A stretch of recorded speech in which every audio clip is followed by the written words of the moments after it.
my friends, and welcome back to another episode of the Career Dive podcast.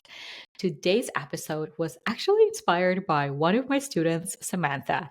She asked me about how to stay motivated while you're job searching. So she talked to me about how when she initially started working with me and she joined the program, she was very excited and motivated and really wanted to make changes in her life and in her career. But over time, she started to lose that motivation. And that's something that we talked in our coaching with my students yesterday. And I felt like it's such an important topic to talk to all of you about because this is so common.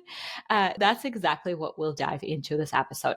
I'll share 5 actionable steps to rediscover motivation in your job search. Now, first, I'll share a bit of a personal update, and it will be a perfect segue to step number 1. Over the last week, I had family visiting. Some of you might know that I live in Canada, in Toronto, and I actually am the only Canadian in my family. Most of my family lives in Europe, and I have an older brother who lives in the US. So that is someone that I'm probably the closest to in my family. I see him every few months, and he has a family. He has 2 young kids.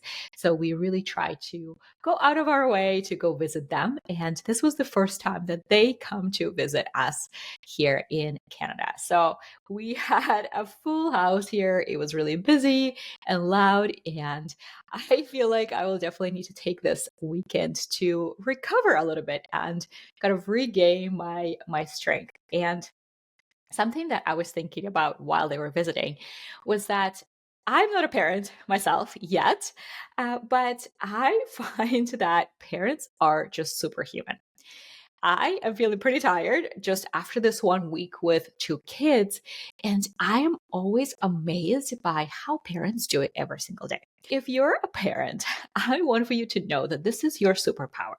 So, the time management skills that you have, the empathy, the patience, the communication skills, the project management skills, the level of those skills that you have is really unmatched. And if you are a parent, please don't hide it. Please sell it in your job search. Tell employers about it and tell how that makes you a much stronger candidate, a much stronger professional than someone who maybe is not a parent. And I know that there's a lot of kind of stigma around it and that some employers might not like it. But what I want to offer you is if an employer doesn't like it, you sharing that fact about yourself is probably a good thing because you won't end up with an employer who doesn't see the value in the skills that you bring, in those additional skills that you bring as a parent. And this is actually something that I remember we did with one of my students, Anastasia, a few years ago now. She is a mom to 3 kids and she was worried. She was quite senior. She was a director at a large bank and she was worried about how being a mom would stop her from continuing to grow in her career, from making a big pivot. And we reframed that fear for her into her selling point. And she actually started talking about it in her Tell Me About Yourself. And one of the points that she would bring up in the very beginning of the interview would be the fact that she's a mom and how that makes her much more motivated to grow because she wants to be an example to her daughters. So I went on a little bit of a tangent here, but I just wanted for you, if you are a parent, to know that this is something to talk about, to share. And if you are an employer, if you're ever in a position to hire, if you're ever a hiring manager, please hire parents because they're just so, so impressive. Let's dive into the episode. A lot of job seekers start job search with a lot of excitement for what's next, for what's possible for them. They're dreaming about this next opportunity, this next role. But then when you don't necessarily see the results right away, and I want to be very clear here, when you don't see the results, it's typically when you're not landing interviews or offers immediately, you tend to lose motivation and momentum. And this happens especially often if you already have a job and it's not necessarily bad. You're meant for more. But you might be a little bit too comfortable in this role, so there's not a lot of urgency to it. And if you already have a job, you have other life priorities, you have family, you have friends, you have errands, you have just life. Adding job search can feel overwhelming. So, in the beginning, it's exciting, and then you're not seeing results, and then other things get in the way, and you lose that momentum. And that's how, for a lot of people, job search takes years, really. I see this all the time with people that I work with. They come to me and they say, yeah, I've been on this journey for a couple of years now. And I want you to know that this is normal. Look at the number of people in the gym in January versus March. So, how do you keep going? It's partially habits and partially mindset shifts. Let's talk about the 5 steps to rediscover motivation to job search. Step number 1 is to assess how you're feeling physically. I have noticed for myself that when I feel like everything is coming crashing down, when I'm not getting much done, even though I'm at my desk all day, I'm still not getting much done. And then I'm starting to question everything in my life. I'm starting to question my career, my business, my entire existence. It's typically because I'm tired. So I want for you to ask yourself, am I tired? Am I burned out? Am I overworked? My friend, it is okay to take a break. You have to take care of yourself first before you can start thinking about what's next, before you can start dreaming about that next opportunity, before you can start learning new skills, implement new job search strategies to go to that next level. You can't pour from an empty cup. Just like a lot of ambitious professionals, I don't do well with resting. The way I was raised was that rest is not productive. Rest is not getting you to your goals. It was never okay growing up, where I grew up, to watch TV and watch something silly. If you're reading a book, it had to be something that quote unquote benefits you. So it's either classic literature or it's self help. It always had to be some sort of material that is teaching you something. It was never just resting. It was never just watching a movie for pleasure. It was never reading a book for pleasure. It had to be productive and beneficial. And I have noticed this a lot with my clients. They're also ambitious, and a lot of them have very similar conditioning. So when they're job searching and it's taking maybe a little bit longer, they feel guilty to take time off. They feel guilty to rest on a Friday night, or they feel guilty to take the weekend off and really recover. If you aren't all familiar with Maslow hierarchy of needs, you know that unless your basic needs are met, so food, shelter, rest, until you're physically feeling good, it's really hard to go to that next level in that hierarchy and start thinking about fulfillment and dreams. When I personally am in a position where I have a goal, but I feel like I'm not moving towards it as fast as I want, and I'm lacking some energy and motivation, here are the questions that I ask myself. Are you sleeping enough? Are you moving your body? Are you exercising? Are you eating well? Are you resting? Are you socializing? Now, I have noticed for myself that when I am tired, I try to take a step back from all types of socializing and just really be home alone. But I bet you have experienced moments where you don't want to go somewhere. Maybe, again, you want to stay at home, but then you go and catch up with a friend. And then you're walking home. You're like, yeah, I'm so glad I did it. I feel so much better now. You need to be very conscious of who are the people in your life who do that for you, who make you feel recharged after you've been around them. And final question that I always ask myself is, are you doing activities that fill your cup? So for me, going to the park with my dog is something that fills my cup. For me, reading a silly book that doesn't quote unquote benefit me on the couch for a couple of hours is something that fills my cup. So those activities might be different for you, but you need to make sure that no matter what's going on in your life, you have time allocated for activities that fill your cup. And by adding those activities on your schedule, it might mean that you will have to say no to something. Maybe running less errands that week, maybe not seeing family. Something has to give, but you have to add those activities, those cup filling activities on your calendar. Because once again, you cannot pour from an empty cup. So, this is where you always have to start. When you're losing the momentum, when you're losing the motivation, how are you feeling physically? Are you filling your cup? I started this episode by telling you about my family visiting. So, what I'm doing this weekend is resting. It probably will be a lot of reading and time outside, probably by myself, maybe with my dog. And even though I took some time off and I feel like I may be a little bit behind with some projects, I know that unless I rest and recover, it's impossible for me to keep going and to be as productive as possible with those projects. Rest is good. So this week, I want for you to find at least one activity and do that activity that will feel good, that will feel good for the soul, that will make you feel rested. All right, step number 2 to rediscover motivation for job search is to reconnect with your why. I want for you to look back at you thinking of, okay, it's time for a new opportunity. What was your motivation behind it? Why did you start this journey? And I want for you to take some time this week, because as you know, I'm big on taking action. I want for you to take some time and visualize the end result. So, that dream opportunity, you're jumping up and down, you're so excited. Where are you working?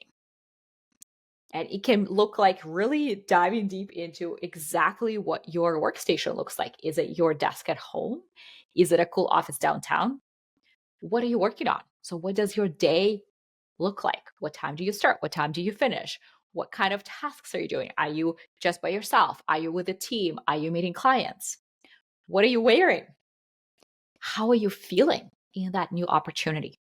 I do a visualization exercise with my students inside the Star Candidate program, but you can do this on your own as well.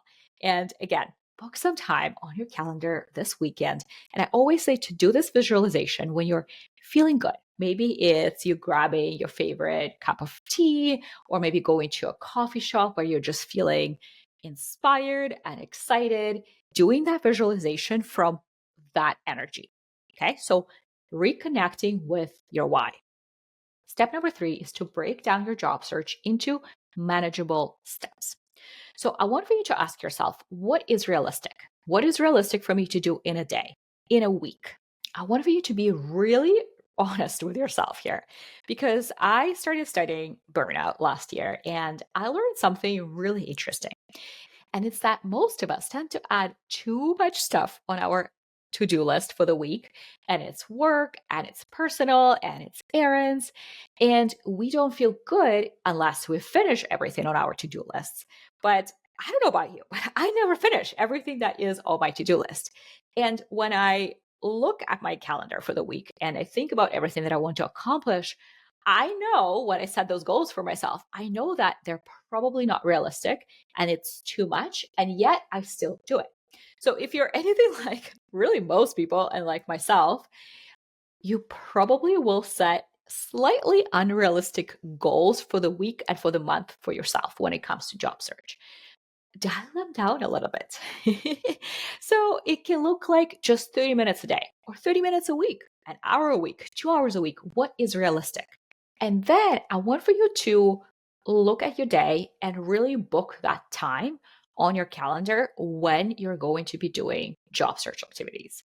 And I know that for myself, what I used to do, I would bring my personal laptop to work and I would step out during lunchtime. I would go to a coffee shop across the street, and I knew that I had about an hour every single day, Monday to Friday, to work on job search. So I was getting at least 5 hours in every single week. Now, I knew that for myself when I come home after work, I still want to go work out. And then it's already 8 p.m. There's just no way I will have the energy to do anything job search related. So see what works for you. Another strategy I tried in the past was I would come to work early. I had to take GMAT to go to business school over a decade ago. So it's been a while, but I was working full time and I was also young. I had a lot of friends. I wanted to do things and go out. And I knew that for me to make sure that I'm getting enough hours of prep every single week, the best time to do it is to come to work early.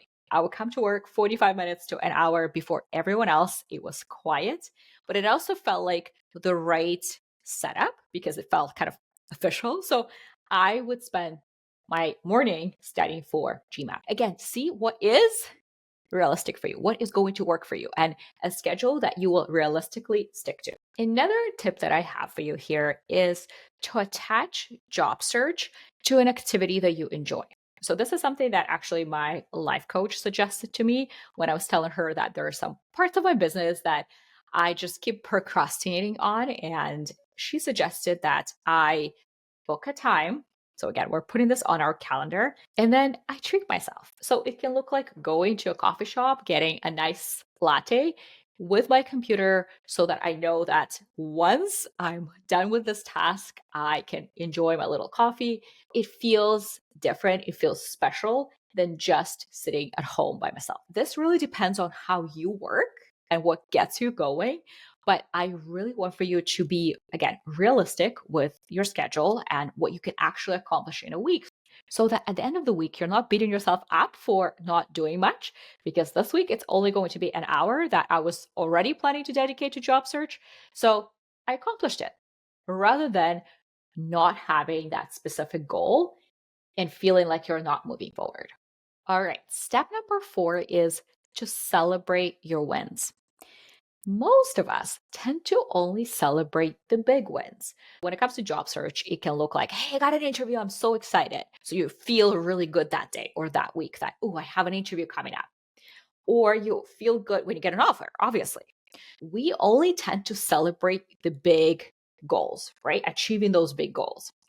And it typically, because it is a big goal, it typically tends to take some time to get to the big goal. So it can look like weeks or even months. And that's applicable to anything in life. While we are on the way to that goal, we typically don't feel very good because it feels like we haven't accomplished it yet, right? So we don't really have much to celebrate.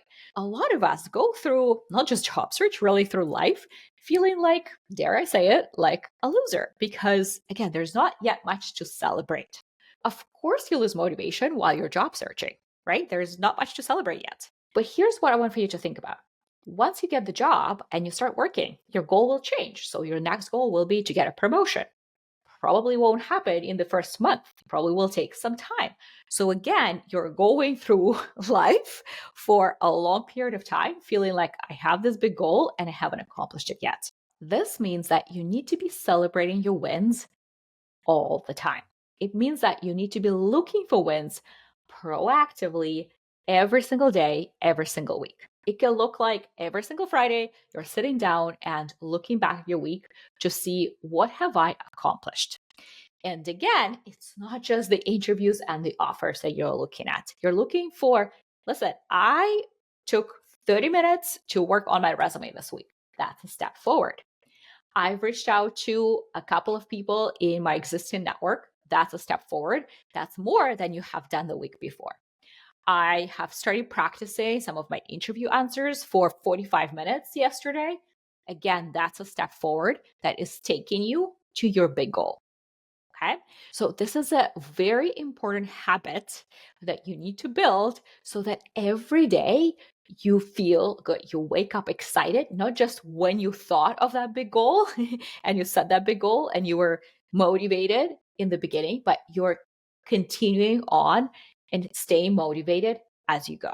I tell my students every single Friday to write down your wins. Again, sometimes you really have to look for them and you have to look hard. And sometimes a win can be, listen, I just took this week off because I needed to rest and recover so that I'm able to start job search with renewed energy next week. That can be a win too. So that's an action item for you, is to look back at this past week and find your job searching wins. And listen, even if you're just here listening to this podcast, that can already be a win. And finally, step number 5 is to find a support system. The goal here is to not feel like you're alone. And maybe it's a friend that you have who is also job searching. I actually did that myself. A while ago, maybe 8 years ago, I moved from Vancouver to Toronto and I quit my job in Vancouver. So I was job searching. And a good friend of mine also lived here and was also job searching, also quit his job. So we would meet at coffee shops every couple of days and talk through what we're working on, what is working, what's not working, what progress we've made. Sometimes we would just vent to each other. And I still think back to that time and that experience, and it really helped me. It can also look like joining a program. Something that I hear a lot from my students is that when they start to lose that momentum, that motivation, they love to join our group coaching session that we have every single week, even if they don't have a question, even if they're not looking for any specific feedback, but it's just to be in that environment, to hear that, oh, other people are making progress. So it is possible for me. In fact, one of my students joined us in coaching yesterday for the first time in a while. And this is the message that she sent me after.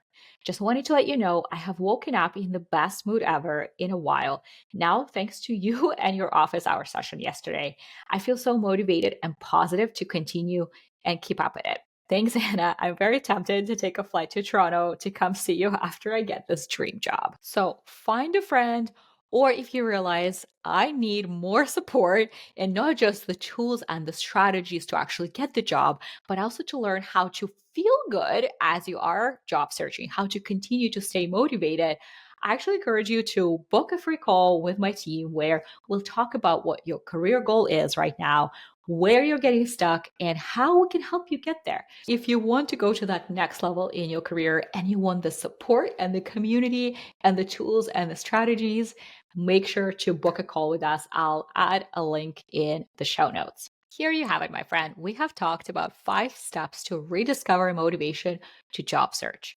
I will see you very soon in the next episode.